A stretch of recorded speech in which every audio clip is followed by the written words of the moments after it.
ত্রয়োদশ জাতীয় নির্বাচনের এখনও 2 মাসের বেশি সময় বাকি থাকলেও সরগরম ভোটের মাঠ। তফসিলের আগেই প্রার্থী ঘোষণা করে গণসংযোগে ব্যস্ত রাজনৈতিক দলগুলো।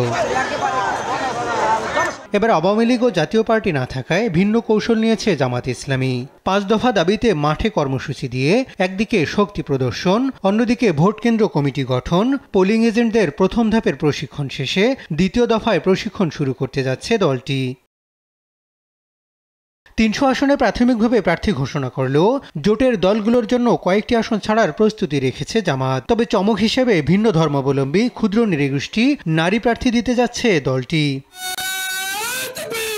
আগামী নির্বাচনে ইনক্লুসিভ প্রার্থী দিতে কয়েক স্তরে দলীয় সদস্য ও সাধারণ ভোটারদের মতামত নেওয়া হচ্ছে বলে জানান দলটির সহকারী সেক্রেটারি জেনারেল মাওলানা আব্দুল হালিম। দল ধর্ম নির্বিশেষে সকলকে নিয়ে আমরা দেশ গঠন করতে চাই। আলোচনা ক্রমে আমরা সিদ্ধান্তের দিকে যাব।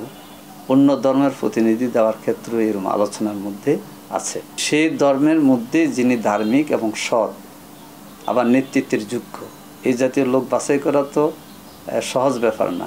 আমরা চেষ্টা করতেছি। সরাসরি নির্বাচনের রাজনীতিতে নানা ঝুঁকি থাকলেও প্রার্থিতার সিদ্ধান্তকে ইতিবাচক হিসেবেই দেখছে জামায়াতের নারী বিভাগ। ভোটের মাঠে জনশক্তির সর্বোচ্চ ব্যবহার করতে চায় তারা।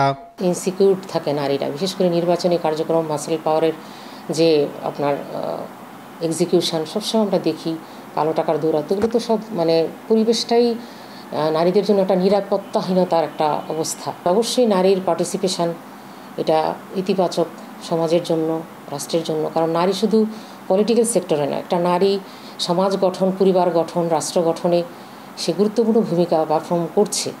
সেটার স্বীকৃতি এটা আসা দরকার।